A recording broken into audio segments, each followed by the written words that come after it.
Tiba-tiba dari depan ruangan, mereka melihat sosok wanita bergaun putih melewatinya.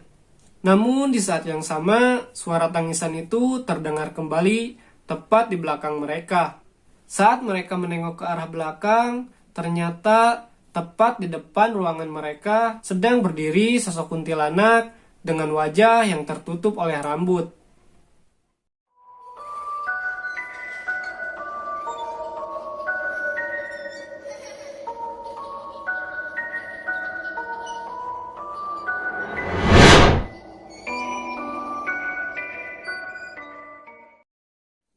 Assalamualaikum teman-teman, balik lagi bersama saya Muhammad Reski.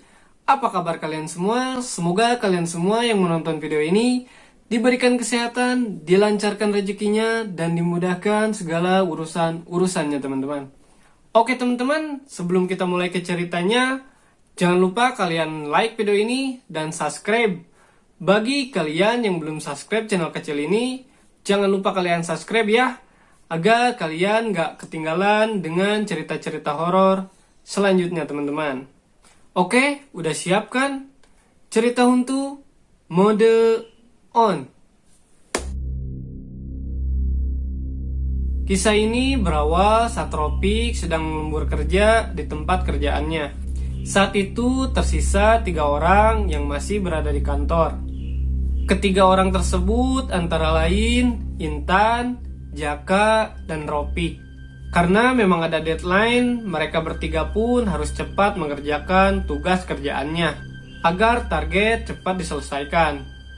Tepat di jam 10 malam, Intan ingin pergi ke kamar mandi. Ia pun meminta kepada Ropik untuk mengantarkannya karena memang Intan adalah perempuan sendiri. Alhasil, Ropik pun mau mengantarkan Intan.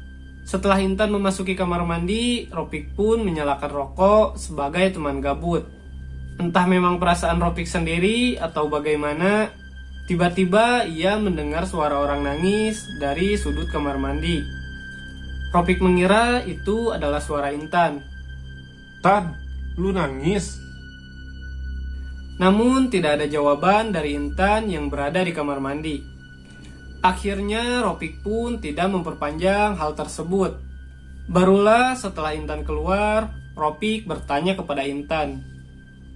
Lu tadi habis nangis? Hah? Nangis? Gua gak nangis kok. Seriusan? Mana mungkin gua nangis di kamar mandi? Emang tadi ada suara orang nangis? Nggak ada sih. Paling perasaan gua aja. Mendengar jawaban dari Intan, Ropik pun mulai berpikir yang aneh-aneh. Ia kemudian langsung menyuruh Intan untuk segera kembali ke kantor. Akhirnya mereka berdua pun kembali ke kantor.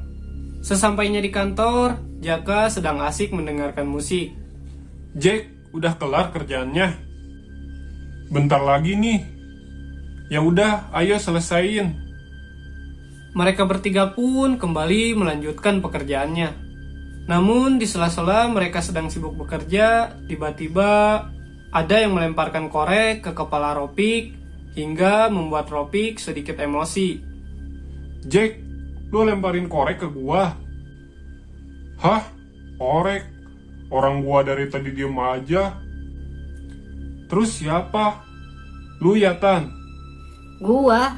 Mana mungkin? Gua usilin lu yang lagi kerja. Ropik hanya terdiam sambil memperhatikan kedua temannya yang merasa tidak melemparkan korek api ke kepalanya. Akhirnya Ropik pun kembali melanjutkan pekerjaannya dengan hati yang sedikit kesal.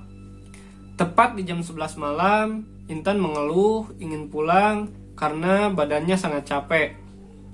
Ia pun meminta kepada Jaka untuk mengantarkannya dulu ke rumah. Jaka pun menanyakan hal ini kepada Ropik. Pik, gua anterin Intan dulu. Gak apa-apa kan? Kemana? Anterin dia balik. Nanti kesini lagi. Nanggung. Bentar lagi. Dia kecapean, Pik. Kasian. Ropik pun agak kecewa dengan pilihan yang dibuat oleh Jaka. Seolah-olah Jaka lebih mementingkan Intan dibanding dengan dirinya. Ya udah, ntar baliknya bawa makanan ya. Iya, nanti gua bawain makanan. Akhirnya Jaka pun keluar kantor untuk mengantarkan Intan pulang ke rumah. Dan sekarang tinggallah sendiri Ropik di kantor. Di sela-sela Ropik sedang menggarap pekerjaannya, hal yang aneh pun kembali terulang. Tiba-tiba ia mendengar suara langkah kaki dari luaran kantor.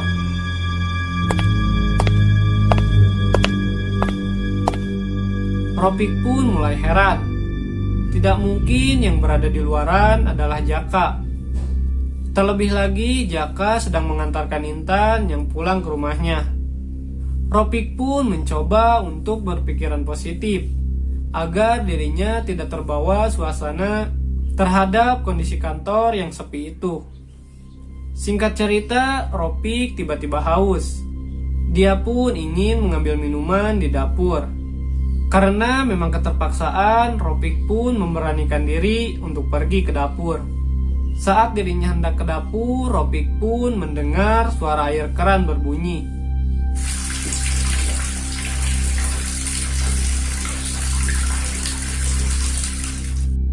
Ropik kira sebelum Jaka dan Intan pergi, mereka lupa untuk mematikan keran. Akhirnya Ropik pun mematikan keran tersebut. Setelah itu ia pun mengambil air di dapur. Namun setelah Ropik meletakkan gelas di meja, tiba-tiba ada sesuatu yang menyenggol gelas tersebut hingga terjatuh.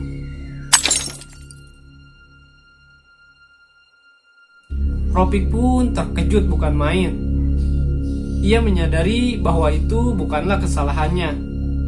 Karena saat Ropik menaruh gelas, posisi kedua tangannya sedang memainkan handphone. Ropik pun segera mencari sapu dan serokan untuk mengambil bekas-bekas pecahan gelas yang berserakan di lantai. Setelah usai membersihkan pecahan gelas, Ropik pun kembali lagi ke ruangannya dan melanjutkan pekerjaan dengan pikiran yang masih bertanya-tanya. Jam sudah menunjukkan pukul 23.30 atau setengah 12 malam. Namun Jaka belum datang juga. Ropik pun mencoba menelpon Jaka lewat telepon seluler. Namun beberapa kali Ropik menelpon, tidak ada jawaban sama sekali dari Jaka. Ropik pun mulai resah saat itu. Ia merasa ada yang aneh di kantornya. Sebelumnya saat Ropik lembur, tidak ada kejadian-kejadian janggal seperti yang ia rasakan sebelumnya. Ropik kembali berpikiran positif agar dirinya mampu menyelesaikan pekerjaan. Akhirnya Ropik pun benar-benar meyakinkan dirinya agar segera menyelesaikan pekerjaan. Singkat cerita, 10 menit kemudian Jaka tiba di kantor. Entah memang perasaan Jaka saja atau bagaimana, ia melihat ada seorang wanita yang berada di ruangan Ropik. Jaka pun mulai curiga terkait wanita yang berada di kantor Ropik. Anehnya saat Jaka membuka pintu ruangan, sosok wanita itu sudah hilang seketika. Loh, lu dari tadi sendirian? Lah, emang gua dari tadi sendirian? Bukannya tadi ada... Siapa? Jangan halu lu. Seriusan, gua nggak halu. Tadi gua lihat ada orang lain di ruangan. Udahlah, jangan ngomong yang enggak-enggak. Jaka pun langsung meletakkan makanan itu tepat di depan meja Ropik. Lu beli buat gua doang? Gua udah makan tadi di jalan. Pantesan lama. Parah banget lu. Ya, gua lapar banget tadi. Jaka pun tiba-tiba terkejut saat melihat komputer miliknya tiba-tiba keriset sendiri. Pik, lu riset komputer gua ya? Mana ada, gua gak nyentuh apapun di komputer lu. Lah, ini buktinya keriset. Terus siapa dong? Setan kali. Jawab Ropik sambil bercanda. Jaka pun merasa kesal saat itu. Ia pun harus mengulangi pekerjaannya dari awal lagi karena data yang sudah ia masukkan tiba-tiba menghilang begitu saja. Mau tidak mau, Jaka kembali menata data-data yang sudah hilang tanpa bekas. Di sela-sela Jaka sedang menggarap pekerjaan, Jaka mendengar suara tangisan tepat di luar ruangan. Suaranya sangat jelas dan membuat Jaka merinding seketika.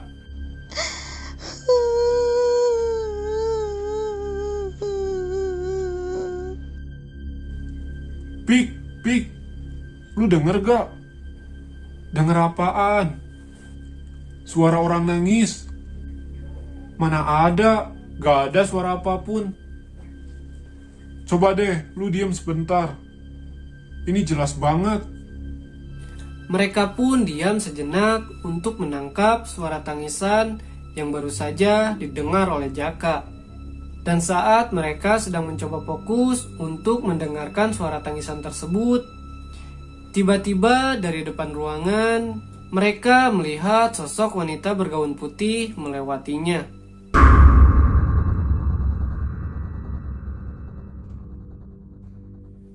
Ropik dan Jaka yang melihat itu langsung saling berpandang-pandangan. Lu lihat gak barusan? Iya, gua lihat. Jelas banget. Kayaknya kita harus nunda kerjaan kita, Pik. Kita pulang aja yuk. Ropik pun langsung menyimpan file pekerjaannya dan menutup komputer. Sama seperti Ropik, Jaka pun melakukan hal yang sama.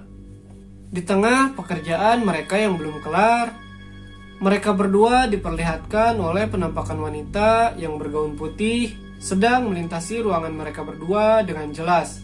Setelah mereka selesai membereskan pekerjaannya, mereka berdua pun langsung keluar dari ruangan dan langsung menuju ke tempat parkir. Namun di saat yang sama, suara tangisan itu terdengar kembali tepat di belakang mereka.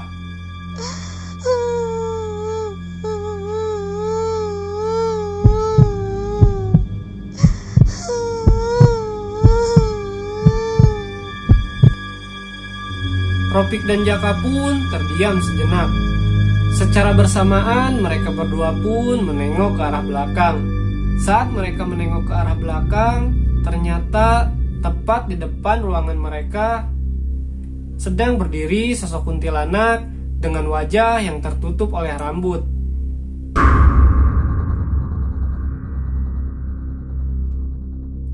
Ropik dan Jaka pun langsung berlari menuju ke tempat parkir. Ternyata sosok yang selama ini mengganggu lembur mereka adalah sosok kuntilanak yang merupakan penunggu dari kantor tersebut. Setelah mereka tiba di tempat parkir, mereka pun langsung pulang dan tidak mengulangi kegiatan lembur kerja lagi kecuali jika beramai-ramai. Singkat cerita, keesokan harinya Ropik dan Jaka melaporkan hal ini kepada atasannya. Dan atasannya pun membenarkan jika di kantornya ada sosok kuntilanak yang memang menampakkan diri ketika di malam hari. Atas penjelasan tersebut, Ropik dan Jaka pun tidak lagi-lagi untuk melakukan lembur kerja. Karena yang mereka berdua takutkan adalah saat mereka berdua bekerja, sosok kuntilanak tersebut mengganggu pekerjaan mereka. Semenjak itulah atasan melarang para karyawannya untuk melakukan lembur kerja, kecuali dengan jumlah yang melebihi dari 5 orang.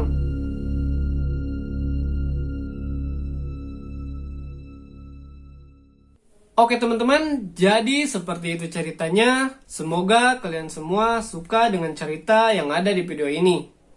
Oh iya teman-teman, jika kalian mempunyai cerita horor lainnya, dan jika cerita kalian ingin dibuatkan seperti cerita yang ada di video ini, kalian bisa kirim ceritanya ke email yang ada di bawah ini. Oke teman-teman, terima kasih sudah menonton video ini sampai habis. Jangan lupa kalian like, komen, dan subscribe channel ini agar kalian gak ketinggalan dengan cerita-cerita horor selanjutnya teman-teman. Oke teman-teman, sampai berjumpa lagi di cerita horor selanjutnya. Saya Muhammad Rizky pamit. Assalamualaikum warahmatullahi wabarakatuh. Dadah.